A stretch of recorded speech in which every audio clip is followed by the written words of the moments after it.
Hi, this is Sarit Switzer, and welcome to the It Is Taught podcast, a podcast devoted to the teachings of Rabbi Shneur Zalman of Liadi as recorded in his most famous work, the Tanya. My hope for this show is to make these teachings accessible and relatable to the average person, regardless of prior Jewish education or affiliation. The episodes follow the prescribed daily study portions and are meant to serve as practical lessons in how to live your life as your true self and develop an authentic and powerful relationship with your Creator. I have personally experienced the effects the study of this work has had on me, and I'm excited to share what I can of this knowledge with you. So please join me on this journey of learning, self-growth, and connection with your source.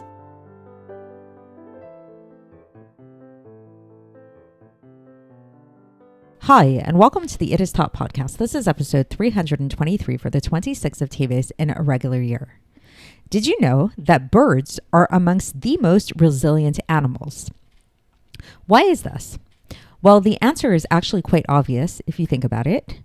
The vast majority of birds, and these are the birds that we're really going to be focusing on today, are birds that can fly. They have wings that allow them to fly. And the ability to fly is really quite amazing if you think about it, right? People have like dreams of flying and stuff like that. So what specific advantages does flying give to birds? So flying actually gives birds a lot of different advantages. It allows them basically to adapt to their environment. So it allows them to escape from enemies, to catch food. If the weather is really bad, they can just fly away, like many birds that fly north for the winter, right?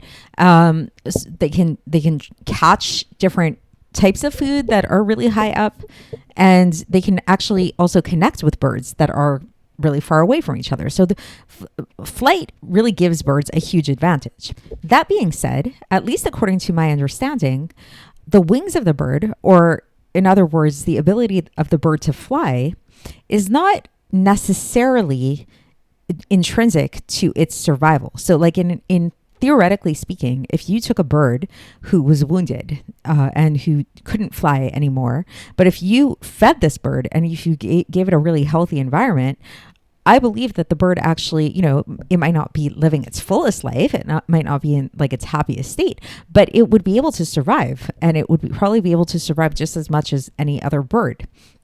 Right. So flight is a really interesting thing. It gives birds this extra advantage, and it's a really cool thing, but it doesn't necessarily, it's not like an essential part of their body. So why are we talking about this today? Why are we talking about birds and flying and all this kind of stuff? So we see that actually there's an analogy given in Chassidus in the Tanya to flight, to wings specifically. And what is termed wings in Chassidus are actually the emotions of our heart, the emotions of fear and love of God, which we began speaking about. And fear and love of God are considered to be the wings that allow our service of God to fly, to literally be raised up into the higher worlds. So just like in the case of the birds, if we keep Torah and Mitzvos without love and fear of God, so that's still fine, on a certain level. Like we're not doing anything wrong necessarily. Like if you have such a person who's keeping all the laws of the Torah, not sinning in any way, doing everything they need to do, but there's no emotion attached to it. So, so that it's like you can't necessarily say that they're doing something wrong. On the other hand, it's definitely not ideal. And there's sort of like this idea that like their mitzvahs are stuck down here and they're not rising up. But if you recall yesterday's episode, and please go back and listen to yesterday's episode if you haven't done so already, we started talking about the case of somebody who is really, this is the case of a Benoni, right? This is somebody who is never sins against God, who does all the right things, in fact, is proactively learning Torah and all that kind of stuff. And in fact, they really take the time to try to cultivate a love and fear of God. So they actually sit and meditate and learn Chassidus, learn about God and things like that, but they're just not feeling it. It's not bringing out these emotions within them. And it kind of, there's a frustration involved in this because it's like, what are they supposed to do in this case? And then, are they really serving God in a true way, in a full way?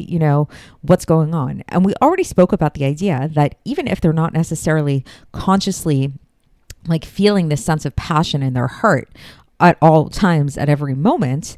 Nevertheless, they can be reassured by the fact that the emotions are still there to some extent, by virtue of the fact that they really want to feel these emotions, and by virtue of the fact that they're actually doing the mitzvahs. Like the fact that they're devoting so much time and energy into doing Torah and mitzvahs, like why would they do that if they didn't love and fear God? So the love and fear of God is there. It's just not necessarily there in a fully developed way. It's still in a state of a fetal, an impregnated kind of state, and it's not in the birth state just yet. Now, today, we're going to take this further, and we're going to talk about the fact that in such a person who doesn't necessarily have this like emotional experience when it comes to their relationship with God, if they're really engaged in the process of the meditation and in trying to develop these emotions, then what God actually does is God actually attaches these person's thoughts, like their meditations and contemplations, to the actions that they're doing. So that now, even though usually like the kind of like usual chain of events is that like there's a thought, how we would want things to manifest is that a person sits and thinks about God, then they feel godliness, and then they act. So let's say that feeling isn't being manifest to the fullest degree. God connects the thoughts and the action together so that it has the same effect, and this and their service can rise up. And in fact, it can rise up quite high. It can rise up all the way to the world of Bria, which the world of Bria is the world right underneath Atzilus. And it's the second to highest world. And it's the world that's considered to be connected with the intellect, which makes sense because it's like what this experience is, the instigator for this experience was their intellectual meditation and contemplation. And as we'll see at the end of this section today, there's a different type of service which would still allow a person's Torah and Mitzvos to lift up, but not to such a high level, but rather to the level of Yetzirah, which is the next world below that, which is the more emotive world. And that's connected to people performing Torah and Mitzvahs and connecting to God more out of a sense of innate love of God. But today we're really mostly going to be focusing on this experience of connecting with God and serving God from an intellectual place, which you want the intellect to birth emotions, but it doesn't always happen, at least not in a fully manifest way.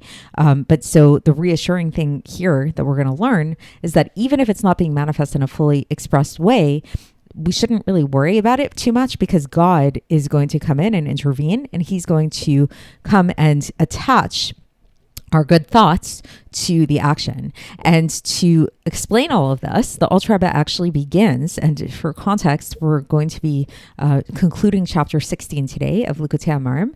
And so to bring all of this together, to bring us to this teaching, the Alter Rebbe cites a teaching in the Gemara in Masachet Kiddushin, page 40a, where it says, Machshava tova hakadosh baruch hu mitzarfa lemaaseh, which literally translates to mean a good thought, God connects to action. And so now there's like a simple way to understand this, like the way that this teaching is often explained is that what this means is that if a person intends to do something good, like the second that you think about doing a mitzvah, God makes it so that it's like as if you did the mitzvah. So it's like the second you think to yourself, like, I'm going to take upon myself to keep Shabbos, or to no longer speak Lashon Hara, or to keep kosher, or whatever it is, it's like even before you do that action, God, it makes it that it's like as if you're going to do that action.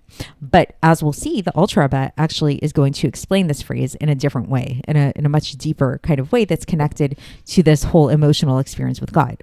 So to get there, the Alter Rebbe challenges the simple common explanation of this, and he says that if this is really what it meant, like if it was this idea that like when you think about doing something good, then it would mean that you would automatically, it's as if you did the good thing, and it's like enough to just think about it, then he says that it should have said Ma'aleh alav katuv ki'ilu asa'a, that Torah considers it as if he'd actually done it. So instead of what the teaching actually says is that God joins the good thought to the deed, it's like the Alter Rebbe is saying, it could have been written in a much simpler way to just say that that the Torah considers as if he'd actually done the deed. So it's not about like connecting the deed or whatever. It's just like, okay, you think about something good, it's as if you did the deed. So he says, what's the idea here? So the Alter Rebbe explains that fear and love of God that are found in a revealed way in somebody's heart get vested, get clothed within the action of the mitzvahs to vitalize them so that they can soar on high, so that they can fly up above. So how does this work? Because the heart is a physical organ, just like all of the other organs which are used to be involved in the actions that we do. But the thing that's different about the heart than the other organs is that the heart is an internal organ. It's a very internal type of thing. So it's the source of their vitality. Like even physically speaking, your heart is the source of the vitality of your organs. And this is how the heart is able to actually become enclosed within the other organs and give them the vitality to be able to fly up. So this is basically how it works. So it's like if you develop these feelings of love and fear of God within your heart, these feelings can get enveloped within the actions that you did with your physical body and allow these actions to fly up on high. But what about in the case of the love and fear that we spoke about that remain just in the mind and that they're in the heart, but they're just in the recesses of the heart? Like we spoke about that yesterday. We said it's like, okay, they're in the heart, but in the hidden way of the heart.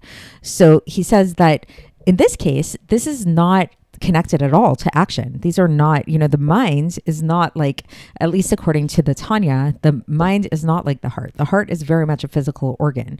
The mind, the Alter Rebbe says, is more of a spiritual type of thing. So it's not, even though, yes, the brain is a physical organ, but in this case, the mind is not as physically connected as the heart is. So thus, it doesn't have the same power. If a person is just developing this like theoretical love and fear of God in their minds, and it's in the heart, but just in a hidden way, it doesn't have the same power to become vested within the mitzvahs to give them the vitality to rise up.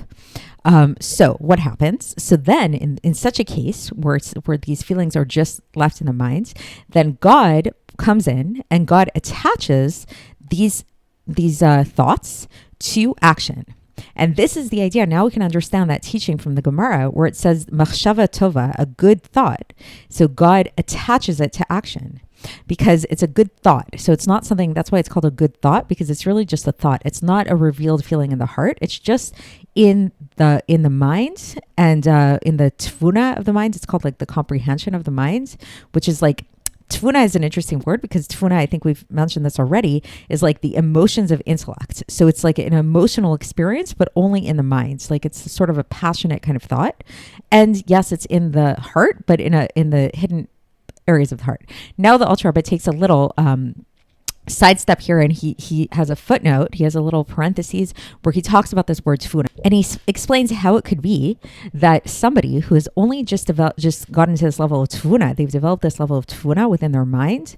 How does this translate into action? How does this translate into them keeping Torah and Mitzvahs? And how can there be this process of this translation into Torah and Mitzvahs? Because we know that usually, as we explained, there's a connection between the mind, the heart, and then action. That's like sort of like the natural flow of things. So the Alter Rebbe says that if you look at the word tfuna in Hebrew, it's made up of the letters ben and bat, which means son and daughter. And son and daughter are connected to love and fear. So the love is connected to the son and the fear is connected to the daughter, because love is connected to chesed, which is on the right side, and fear is connected to yira, and gvura, which is on the left side, which is the feminine. So in any case, so tfuna has the letters of son and daughter within them. So it's like the children of the intellect, basically. And sometimes even though, yes, the usual chain of events, the more natural flow chain of events is that you have the intellect, like the thoughts in the mind, that then become the children of in the mind, like the tfuna, the son and daughter, and then this translates into love and fear in a manifest way.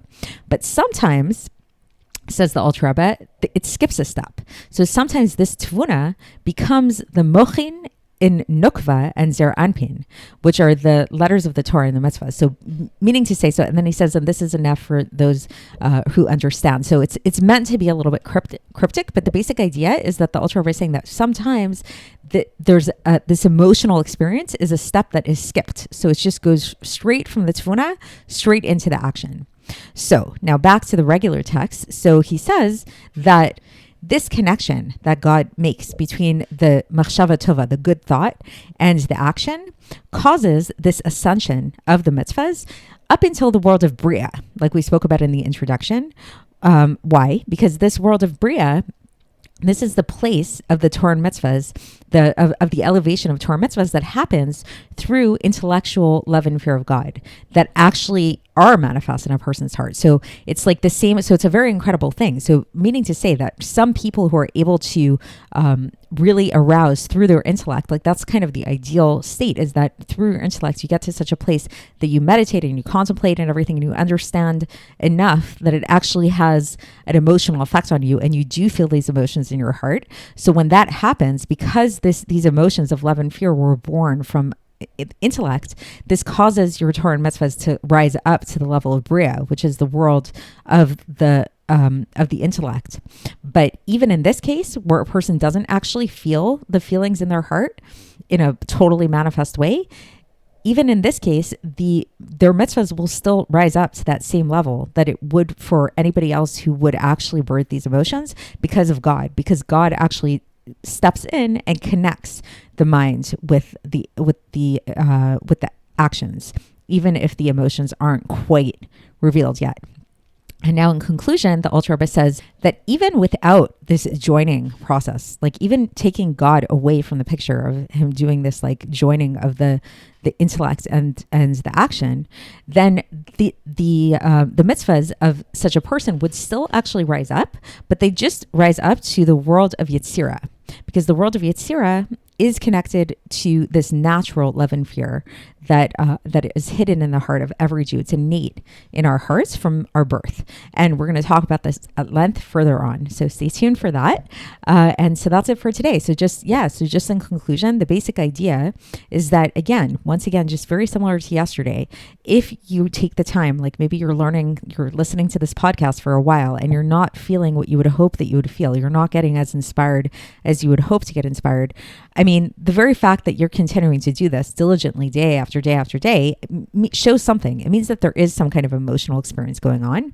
And even if it's not totally revealed yet, then don't worry, because when God sees that you're putting in that effort, when you're really taking the time to understand things on an intellectual level, God can come in and help you out a little bit and make that connection happen between your actions and your thoughts to still cause that same elevation that would otherwise happen if you yourself were to generate those feelings in a more revealed way. So that's it for today, and we'll continue along these lines tomorrow, and I'll speak to you then. Thanks for listening to the It Is Taught podcast, hosted by Sarit Switzer. This podcast is dedicated in loving memory of my maternal grandfather, Avraham Yitzchak ben Binyamin HaKohen of blessed memory. Music by Shoshana. If you enjoyed this episode and would like to support the show, please share it with others and subscribe on YouTube, Apple iTunes, Spotify, or wherever you listen to podcasts. And make sure to leave us a 5-star review. To find out more about the It Is Taught project, including more information on my soon-to-be published book, please visit our website, itistaught.com. To catch the latest from me, follow me on Facebook, Instagram, and Twitter. Looking forward to speaking with you tomorrow, and until then, have a great day.